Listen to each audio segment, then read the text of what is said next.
Eu também vou falar em português. Je vais parler en portugais. Je vais essayer de parler doucement. J'aimerais commencer en remerciant Philippe de m'avoir invité pour participer à ce colloque. Et pour moi, le fait de pouvoir visiter la ville de Brasilia, le département de philosophie à Brasilia, est quelque chose de très agréable, car à São Paulo, le département de philosophie dans lequel je travaille depuis très longtemps, je connais très largement ces collègues, ces scientifiques, et à chaque année, nous avons des rencontres de table ronde où nous avons l'occasion de beaucoup discuter, de beaucoup échanger.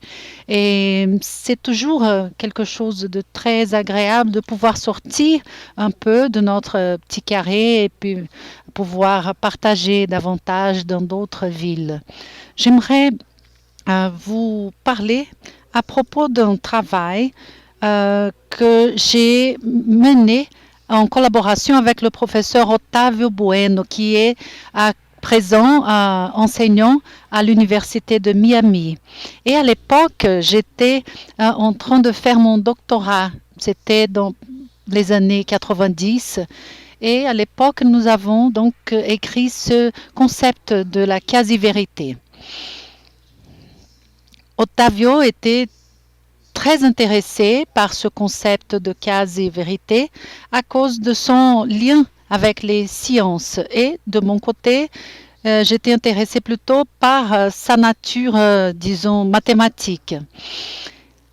Et ce travail se basait sur les publications du docteur Milton da Costa. 10 ans auparavant, en 86, il a publié avec Irene Bickenberg et le professeur Schwack un texte qui s'appelle Vérité pragmatique et l'approximation de la vérité, qui est sorti en 1986.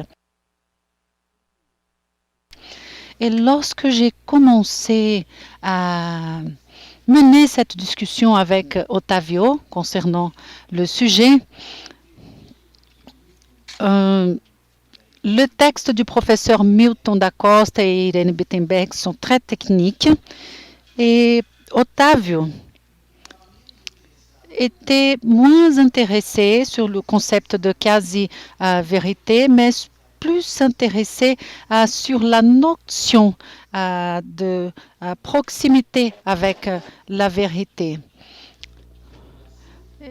Donc, il était intéressé par la formulation plutôt que par la théorie qui la rend plus proche de la vérité à partir de quelques propositions. Et lorsque le professeur Milton abordait cette thématique avec ses collègues, il avait l'habitude de nous donner un exemple très simple à nous, les étudiants à l'époque. Il disait que si nous utilisons une notion d'approximation par correspondance, la théorie de Newton est fausse, puisqu'elle produit des résultats qui ne sont pas en accord avec la proposition. Donc, théoriquement, elle était relativement fausse. Et Newton disait, mais pour bâtir un immeuble ou pour mener cette construction-là des arguments comme nous faisons, ça va. Mais dans ce contexte de construction, la théorie de Newton pourrait être considérée dans ce contexte comme étant vraie, véritable. Et il disait qu'une théorie, une fois vraie, est considérée comme vraie. Et lorsque nous la considérons à partir de son applicabilité, son domaine d'applicabilité, elle sera toujours vraie, mais avec un sens de vrai par correspondance, un sens un peu éloigné. Et il cherchait exactement à capter ce sens d'approximation. Et lorsque nous avons entamé cette discussion, moi et Ottavio, le but était d'offrir un traitement formel à cette notion d'approximation de la vérité, tout particulièrement à partir du discours de la science, en pensant ainsi. Nous avons un ensemble d'objets et nous disposons d'une certaine connaissance de cet ensemble d'objets, mais à vrai dire, cette connaissance n'est pas complète. Et il y aura toujours certains objets que, malgré le fait d'être considérés, des fois, nous ne disposons pas de la connaissance concernant les propriétés des objets. Or, on rigolait même en se disant, imaginons que nous avons une boîte avec un couvercle noir et il y a plein de choses à l'intérieur de la boîte, mais nous n'arrivons pas à l'ouvrir. Et on bouge la boîte, il y a des choses à l'intérieur, mais nous ne savons pas qu'est-ce qu'il y a à l'intérieur. Donc la boîte est rouge, le couvercle est noir, par exemple, et si nous prenons un aimant et nous mettons à la partie inférieure de la boîte et nous la bougeons, il n'y a plus rien qui bouge. Donc, on tire la conclusion que ces objets sont attirés par les mains. Mais nous ne savons pas s'ils sont des objets noirs ou blancs, etc. Alors, lorsque nous considérons un univers où nous tenons compte de la boîte, du couvercle et des objets placés à l'intérieur de la boîte, peut-être nous pourrions penser, OK, cette propriété d'être attiré par les mains. Donc, ces objets ont cette propriété. Ça, c'est une conclusion que nous pouvons en tirer même sans le voir. Par exemple, c'est rouge. OK, la boîte est rouge. Par contre, le couvercle, non. C'est noir. Et nous ne savons pas de quelle couleur sont les objets placés à l'intérieur de la boîte. De toute façon, nous pouvons continuer à travailler avec ces objets, même en manquant d'informations. Il semble naturel, par conséquent, que nous avons un domaine qui est la boîte, le couvercle et les objets. Nous pouvons considérer des choses à partir de ce que nous connaissons, mais la partie dont nous ne connaissons pas à propos des objets ne peut pas faire l'objet d'une réflexion qui nous fasse arrêter de faire notre recherche. Et cela nous mène à une réflexion sur le concept des parties structurelles dont le professeur Schwark et Peck ont utilisé pour écrire leur article, celui de structure partielle, c'est-à-dire un domaine qui a des relations. Par contre, ces relations ne sont pas complètes. Alors, pour chaque relation, il faut établir un sous-ensemble, c'est-à-dire des axes d'action à mener à partir de ce que nous connaissons et de ce que nous ne connaissons pas. Ainsi, ils ont mené un travail sur la vérité pragmatique et de comment une proposition est quasi-vérité, etc., qui est le résultat d'une construction faite par eux où la logique sous-jacente ne s'avère pas comme une logique classique lorsqu'elle fait allusion à cette... Et puisque que nous disposons d'une notion de vérité, nous avons par conséquent une logique de vérité et cette logique peut nous aider à vérifier que cette logique peut mener à une logique paraconsistante de Jaskowski. Et moi et Ottavio avons décidé de ne pas suivre ce chemin-là. ce chemin de réflexion. Donc, nous étions dans les années 80 et quelques, presque 90, et à l'époque, nous avons décidé de ne pas suivre cette logique. Cela peut vous paraître bizarre, mais ce travail a été achevé en 96 et dès lors, je n'ai plus rien fait à propos du travail, tandis qu'Ottavio l'a mené à bien, l'a fait développer.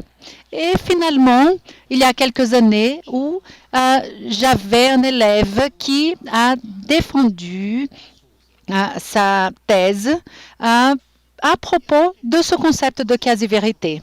Ainsi, j'ai dû m'engager, en discuter avec Ottavio au sujet de notre construction et de ce que nous avions fait à l'époque.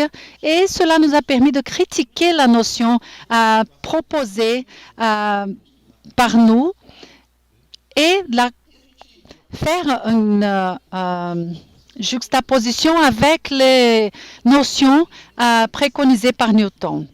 Et nous avons pensé que notre objectif était, à l'époque, de construire un modèle simple pour traiter l'idée d'approximation par la vérité. Je vais vous mettre sur le tableau de quoi je parle. Mais à partir des propositions qui sont quasi valables, disons ainsi, seront d'accord avec les propositions de la logique classique. Donc, ce que nous avons fait, ce n'est rien qui s'échappe à la logique classique. Bien sûr qu'il y a quelques changements, mais de toute façon, cette notion paraconsistante, polyvalente, a été aussi abordée. Je vais vous montrer par la suite.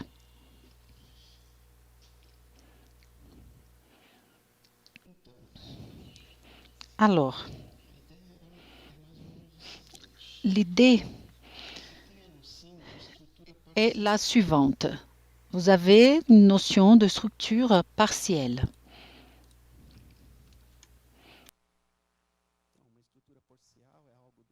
Une structure partielle est quelque chose du genre. Et pour simplifier, là, imaginons que nous n'avons qu'un symbole de relation ici. Voici un symbole de relation, par exemple, une relation de sous-conjoint. Alors, ce R dans la structure A se fait à partir d'un ensemble de 3. R plus, R moins et R0.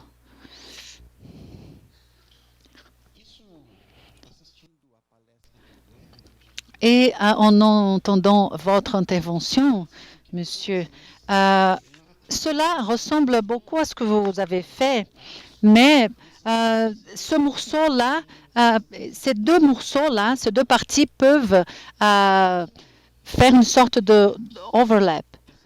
Et ici, non, car ces 3 blocs, chaque bloc est un sous-conjoint ou sous-ensemble de D, mais qui conforme une partition.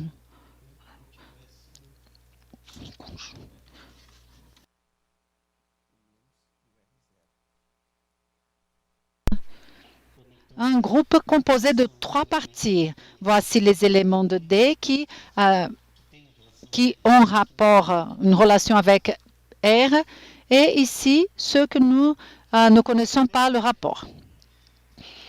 Alors, l'idée,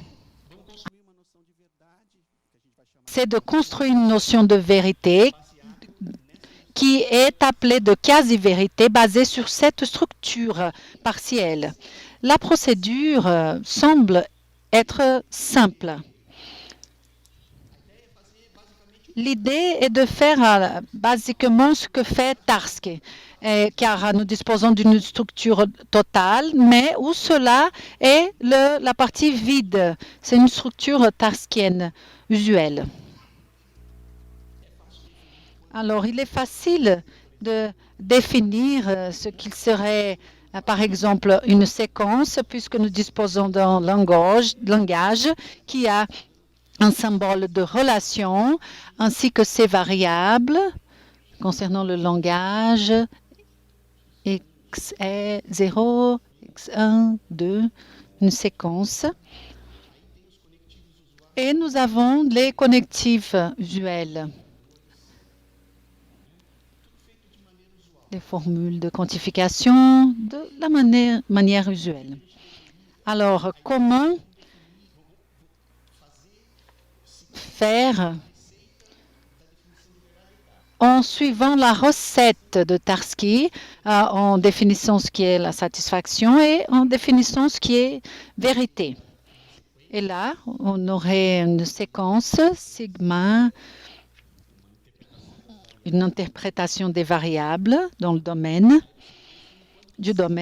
et là, on peut voir comment le sigma peut satisfaire la formule, car les formules atomiques sont à peu près comme ça. Les formules atomiques sont un peu comme ça. Bien sûr que s'il y a d'autres relations, elles se compliquent, mais là, je fais de la façon la plus simple, OK? Car à la fin, tout se passe bien. Et alors, la définition pourrait être une séquence qui va quasi satisfaire, presque satisfaire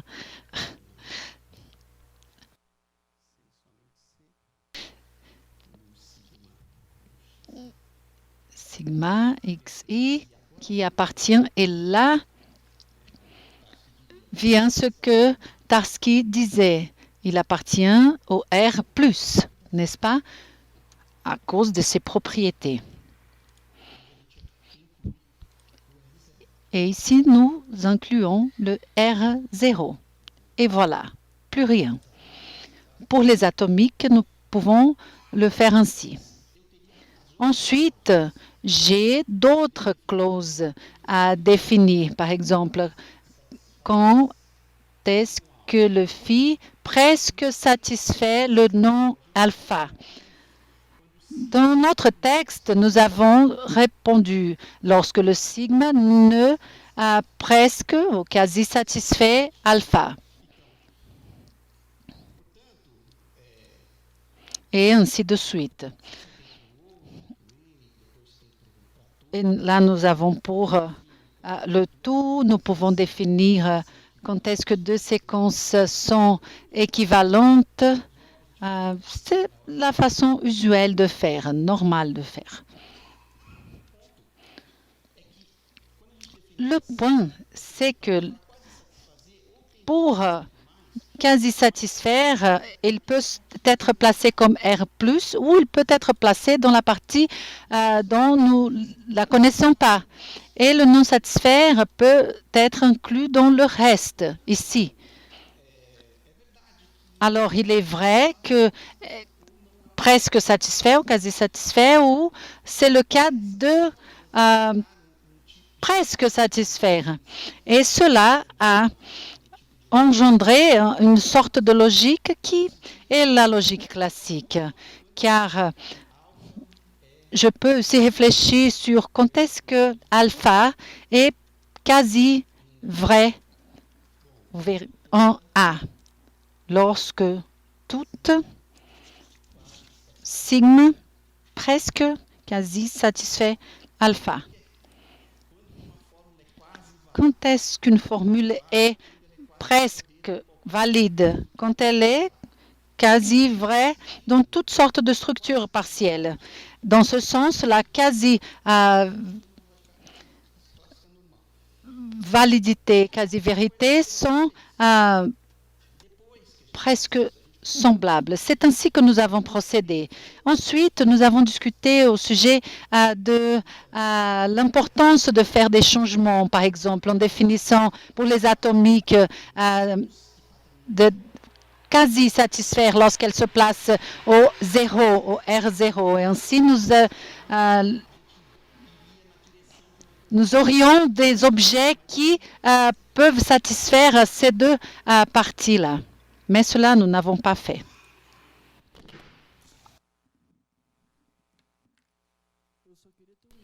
J'aimerais juste mieux connaître, comprendre pourquoi vous avez l'idée de créer 3 corrélations pour le R. Dans quel sens elles sont différentes du R+. Imaginons la boîte, le cas de la boîte. Imaginons que le lettre R est un lettre rouge. Vous savez que le couvercle de la boîte est rouge, mais vous savez que le corps de la boîte est noir. Par contre, et les choses, les objets qui se placent à l'intérieur, ils sont ici. Ils se trouvent ici. Cet exemple de la boîte peut sembler artificiel, mais les scientifiques discutent l'astrophysique, comme par exemple la matière obscure. Et nous croyons que cela existe, mais personne ne sait de quoi il s'agit. Si elle est formée par des particules, si elle a des épines ou pas. C'est la même chose que ces objets qui se placent à l'intérieur de la boîte. Je sais que si cette matière existe, elle est sombre, mais je ne sais rien de plus. Alors, voilà pourquoi nous avons donc mis ce 3e élément, puisqu'il nous faut penser à ce que nous savons qui existe, mais que nous ne savons de quoi il s'agit. Je parle d'une matière noire, mais je ne sais pas, dans mon cas, de ma boîte, je sais que j'ai des petites boules, disons. Peut-être ne sont même pas des boules. Et elles ne sont même pas rouges. C'est juste des suppositions.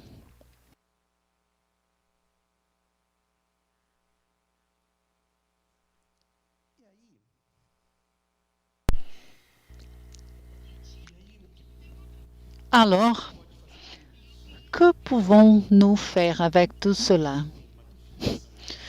Il y a une définition de quasi-vérité dans une structure, de quasi-satisfaction et quasi ou presque valide.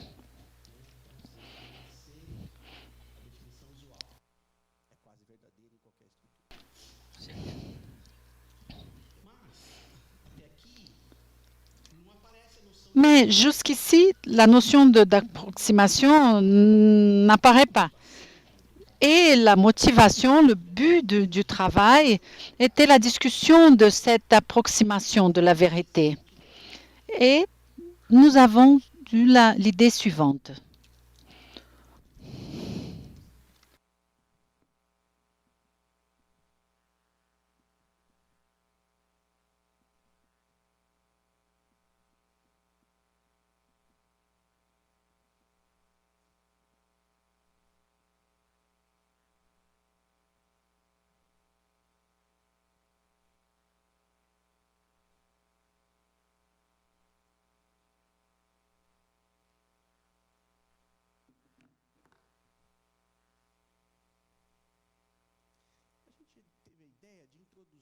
Nous avons eu l'idée d'introduire la notion de quand une structure spatiale subit une expansion vers une autre structure pour ainsi en avoir 2 structures spatiales. Je vais mettre quelque chose de très simplifié.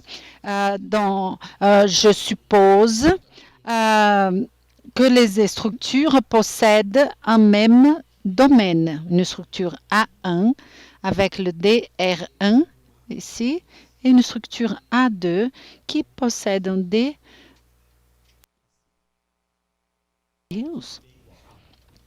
Mais le D est égal. Et je vais donc définir quand est-ce que le 2 va vers le 1. Il me semble que la définition est naturelle. Si les domaines sont égaux, nous pouvons le faire ainsi, mais les domaines sont égaux. Cette expansion, s'étendre vers le 1 signifie de préserver la partie positive et la négative. Voilà ce que veut dire étendre. Ainsi, nous avons tout d'abord le R1 qui est un sous-groupe du R2+, et deuxièmement, que le R1- est un sous-groupe du groupe R2-. Alors, cette expansion signifie que cette partie ont mordu un morceau de cette partie-là.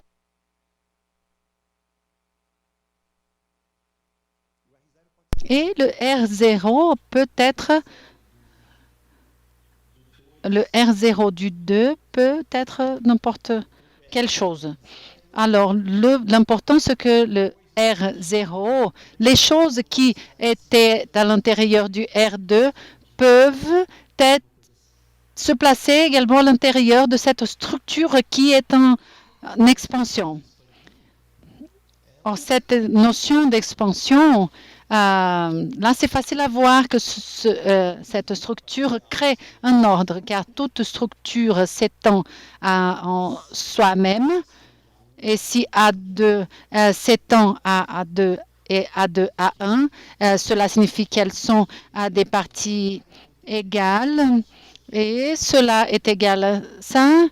Et ce qui reste doit être égal également. C'est une définition symétrique, définitive, puisqu'il s'agit d'une inclusion.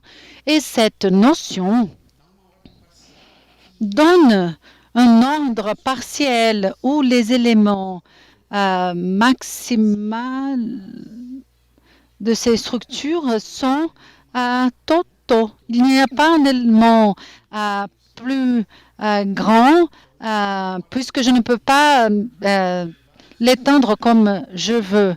Mais cela me donne une vision où je possède des éléments qui sont peut-être incomparables, mais ce sont des éléments qui ne disposent de personne en dessus.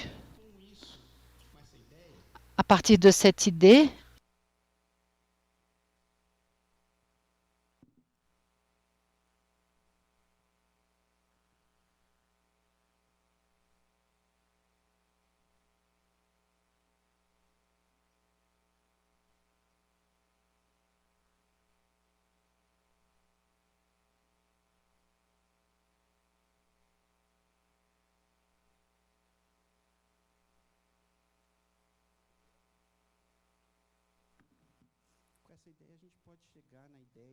et avec cette idée, nous pouvons arriver à cette notion d'approximation de la vérité, qui serait quelque chose, une sorte de relation entre une proposition et deux structures.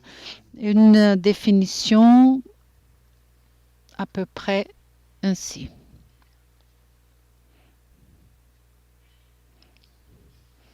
A2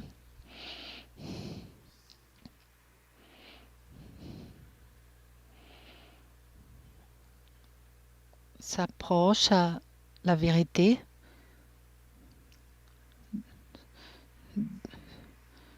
d'une proposition alpha.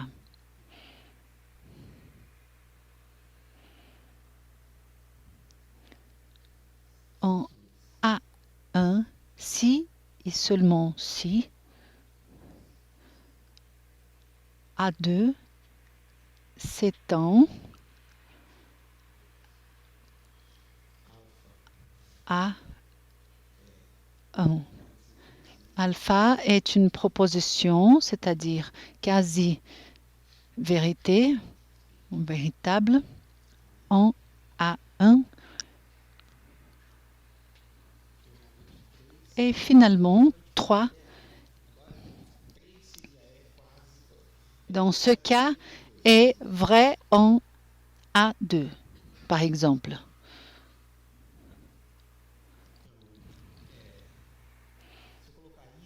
Si je mets ça, je suppose que A2 est une totale qui se place ici de façon maximale, dans cet ordre. Et cela me donnerait une notion d'approximation de la vérité, d'être plus proche de la vérité. Et je pourrais mettre ici, elle est quasi vraie. Et là, j'aurai la définition de quand est-ce qu'une structure est plus proche de la vérité à partir d'une proposition. Et là, je pourrais étudier des degrés de proximité, à vrai dire. Et voici donc le travail que nous avons mené. Et maintenant, à cause de ces démarches que nous avons repris et à cause des thèses de doctorat, comme je vous ai dit, Ottavio a décidé de reprendre quelques activités. Ceci étant, nous avons quelques définitions à vous proposer. Tout d'abord, en faisant des changements dans les clauses des formules atomiques. Et cela signifierait un grand changement car cela pourrait nous amener à des situations où la paraconsistance était inclue, ferait partie. Et une autre chose pourrait être l'étude de ces systèmes par une proposition qui n'est pas facile à définir comme les homomorphismes entre les structures partielles. Probablement, cette notion d'homomorphisme entre les structures partielles probablement nous permettrait d'avoir une version plutôt catégorielle de ces structures, qui est la partie la plus intéressante à mon avis, c'est-à-dire monter les catégories des structures partielles où les morphismes sont des homomorphismes et ainsi étudier les catégories, ses propriétés, qui si sont complètes ou pas, si nous pouvons en faire des produits, car une grosse partie de ces constructions catégorielles comme produits, coproduits, équalisateurs, tout cela peut se faire dans cette étude. Et cela m'intéresse beaucoup à cause d'un autre sujet qui m'est très intéressant et dont je l'étudie à présent. Voici quelques lignées intéressantes à travailler. Voilà, c'est tout. Merci beaucoup.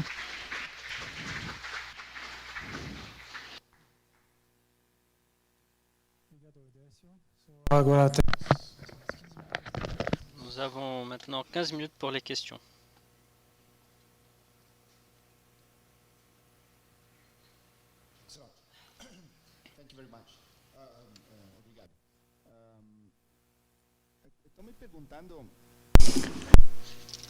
Je me demande où est dans ce cadre, dans ce tableau, l'aspect de l'indépendance du contexte. Dans la question de la physique relativiste et de la physique quantique, là, on a une question de dans quel sens. Là, la physique classique est la limite de la physique relativiste. Et là, la physique quantique, c'est quand la constante de Planck est à 0. Et là, nous devons nous demander qu'est-ce que ça a à voir avec la notion de quasi-vérité. Et là, ce n'est pas suffisant que la limite soit que cela. Le fait, c'est que la physique de Newton fonctionne, c'est parce que si on arrive à construire ce bâtiment, c'est parce que la réponse est que la physique classique n'est pas la limite. C'est que la physique classique serait la limite si on était en train de se déplacer dans une grande vitesse. Mais si on était en train de se déplacer dans une grande vitesse, là, ça ne serait pas une approximation. Personne aurait inventé la physique de Newton on serait toujours en train de se déplacer dans une vitesse élevée. Et cela va suggérer que c'est un élément pragmatique dans la notion d'approximation à la vérité. Quelque chose dans le style de la théorie classique qui rapproche la vérité. Et si c'est la limite, que quand la vitesse de la lumière est presque l'infini, et la vitesse que nous nous déplaçons est telle que les effets ne sont pas perceptibles dû à nos sens et aux instruments que nous avons pour mesurer et qui vont étendre nos sens. Et donc, c'est une question de contingence pragmatique. Où est cet élément pragmatique qui existe dans cette notion de quasi-vérité? Pour être honnête, en regardant cette construction, c'est que la réponse est que je ne sais pas. Pour être honnête. Pourquoi? Parce que là, vous faites une question, vous posez une question que je posais à professeur Newton. En disant, là, professeur, vous avez une conception de vérité et vous dites qu'il faut considérer le contexte, mais quand vous faites une formalisation, quand vous proposez une formalisation, où est-ce qu'il est le contexte? Et là, il disait, ouais, je vais considérer le contexte en tant que l'air, la structure.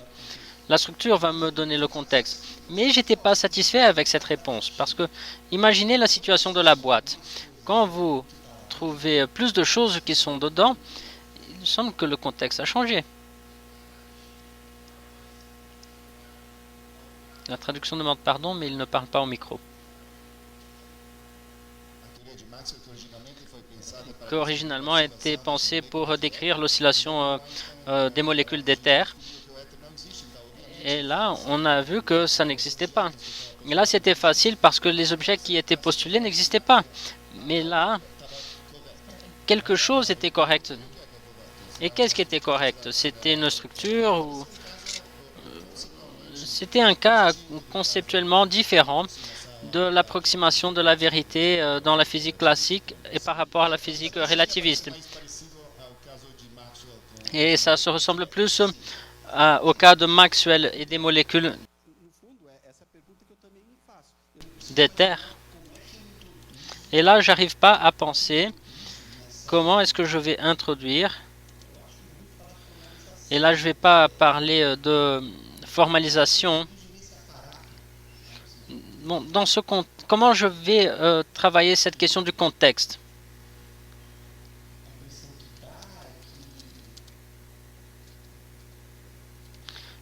L'impression là, c'est à quel moment dans la physique de Newton, pour la physique quantique, on est sorti du contexte? Là, c'était la question que je me posais. À quel moment? Là, je suis dans un microcosmos. Et là, regardez que c'est difficile à voir les contextes. Et si la mécanique de Newton est la limite de la mécanique, ça peut être la limite de la mathématique, mais bon. Bon, c'est vraiment faux.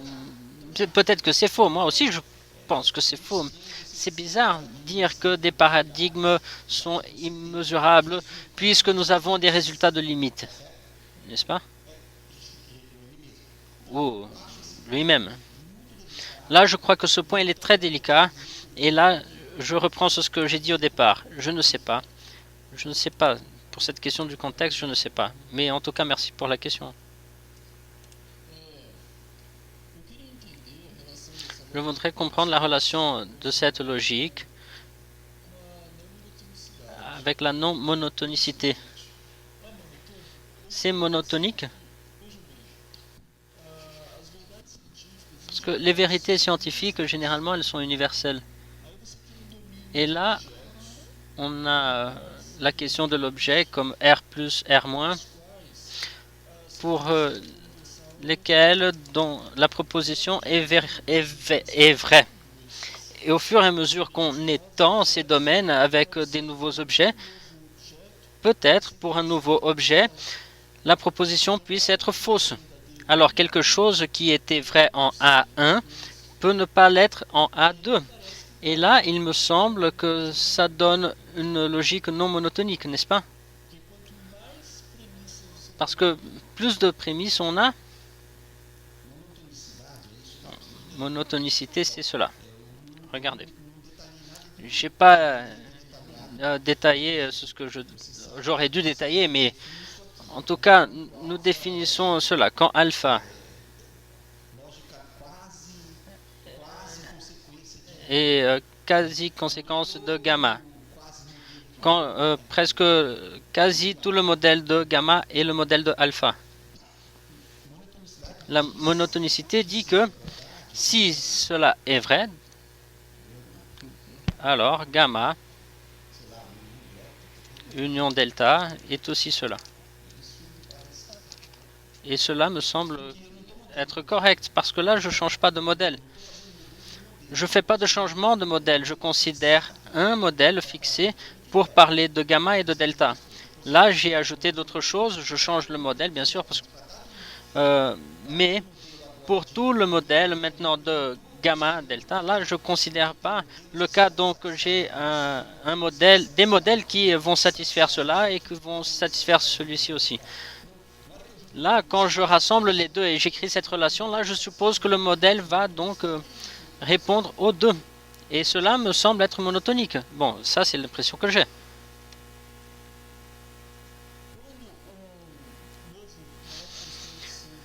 Quand il y a une nouvelle constante qui est entrée en R2 et à partir d'elle, ça commence à satisfaire la formule, puisque R plus 2, il va exister une atonique là avec la nouvelle constante qui va être gamma uni avec FC, c'est nouveau, en augmentant l'ensemble de prémices et qui va faire que A soit faux. Pas dans le cas de FC parce qu'elle a faussifié la proposition originelle. Mais bon, dans ce cas-là, elle aurait dû passer par une proposition fausse, R2-, pour laquelle l'affirmation ne serait pas vraie. Bon, vous voyez, ici on a le groupe de modèles qui vont satisfaire, qui vont quasi satisfaire gamma. On augmente ce groupe. On augmente gamma. Qu'est-ce qui va se passer avec ce groupe de modèles? Ils vont diminuer ou augmenter? Ils vont diminuer. Mais ils vont diminuer de sorte que celui-ci, il continue à être un sous-modèle des modèles initiaux. Donc c'est monotonique. Donc quand je passe cela pour ce côté-ci, là, on voit que ces points ici, ce sont des sous-modèles de ce premier modèle-là. Donc là, je ne vois pas pourquoi ce n'est pas monotonique. C'est technique, je vais penser. Je vais réfléchir à propos. J'ai compris qu'est-ce que vous dites, mais l'impression que j'ai, c'est que non. Parce que si on a un ensemble de choses qui satisfaisent, et si on met plus de choses, là, l'ensemble va diminuer. Mais on va pas... Il va tout simplement réduire. Alors si c'est vrai, le monotonique, il le suit immédiatement.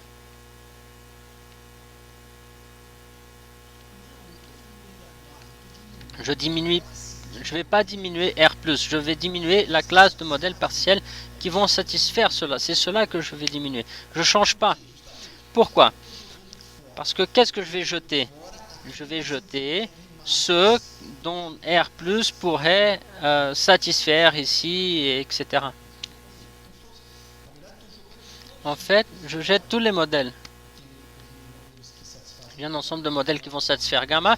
Et quand je passe pour ce côté-ci, là, je vais jeter plusieurs choses. Mais ce modèle-ci, il va rester là. Et ça, c'est un sous-ensemble de celui-ci. Et si ça, c'est un ensemble de celui-ci, ça se diminue. Et la définition suit.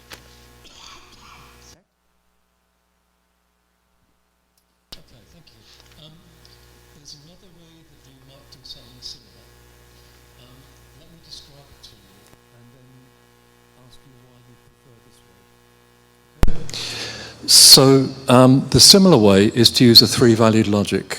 Okay, so the things that are in R0 applied to an object, they're neither true nor false. And then you use the Kleene strong three-valued logic, and you can do something similar. So in some ways, this gives you a similar result, but there is one difference. The way that you've done it, truth values can change as you expand. And as you get closer and closer to the truth values are going to flip around from truth to false, okay, or vice versa. Whereas if you do it with Kleene three-valued logic, what happens as you expand is that anything that was true stays true, anything that was false stays false. So you're kind of continuously approximating to something until you get to the limit where everything's totally defined. That strikes me as kind of natural, that approximate truth should get closer and closer to the truth in a partial order. So that will be another way of doing it. So my question is, why do you prefer this way?